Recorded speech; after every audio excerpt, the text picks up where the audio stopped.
थोडीशी नांदी दिसू लागलेली आहे. एक गोष्ट लक्षात घेतली पाहिजे. आपण मला वाटतं भारतीय जनता पार्टीचा पहिला कार्यक्रमाला आला असं मला वाटतं. भारतीय जनता पार्टीच्या कार्यकर्त्यांनी बऱ्याच दिवसापासून श्याम परब आणि त्यांचे सहकारी यांनी विपुल सेवा विश्व सेवा त्या माध्यमातून आदरणीय पंतप्रधान नरेंद्र मोदींचा 17 सप्टेंबरला वाढदिवस एक महिनाभर असा सेवाभावी कार्यक्रम करायचा आहे. त्यांनी मला भेटले आणि मला सांगितलं की त्यांना सांगितलं मी नक्की या कार्यक्रमाला येईल. प्रत्येक कार्यक्रमाचा आणि कार्यक्रमाच्या माध्यमातून राजकारणाचा वास घ्यायचा नसतो. आपल्याला सर्वांना माहित आहे देशाचे पंतप्रधान नरेंद्र मोदीजी यांच्या महाराष्ट्र राज्याचे लोकप्रिय मुख्यमंत्री आदरणीय एकनाथराव शिंदेजी आदरणीय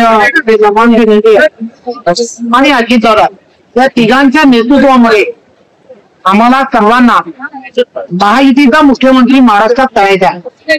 आणि महायुतीचा मुख्यमंत्री करत असताना आम्हाला या सर्व संपूर्ण महाराष्ट्रामध्ये महायुतीला आवश्यक असणारे सर्वच्या सर्व आणि महायुतीच्या मुख्यमंत्र्याला मुख्यमंत्री होण्याचं आवश्यक असणारे आमदार हे निवडून आणायचे.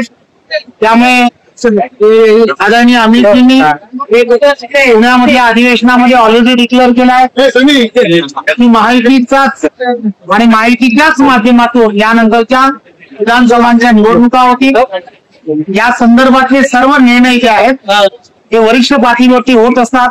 आमच्यासारखे छोटे कार्यकर्ते हे या सर्व प्रक्रियेचा एक भाग असतात आणि या सर्व प्रक्रियेमध्ये जे वरिष्ठ सांगतात त्याच पद्धतीने पावलं की भारतीय जनता पार्टीचा प्रत्येक कार्यकर्ता महायुतीतला प्रत्येक कार्यकर्ता हा नेहमी उचलत असतो. परंतु आजच्या कार्यक्रमाच्या निमित्ताने एक चांगलं वातावरण हे संपूर्ण सिंधुदुर्गामध्ये झालंय याची मी नक्कीच वाहवा करेन.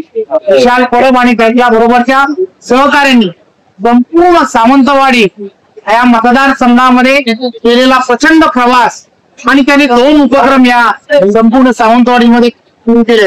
आजचा हा गुणवाहिकांच्या संदर्भातला असणारा उपक्रम किंवा गोशाळेच्या संदर्भातला उपक्रम की जो 1 तारखेला होणार आहे हे सर्व उपक्रम हे तुम्हाला आम्हाला सर्वांना ऊर्जा देणारे असे उपक्रम आहेत. आणि या सर्व उपक्रमाबद्दल विशाल परब आणि त्यांच्या संपूर्ण टीमला खूप खूप शुभेच्छा. धन्यवाद.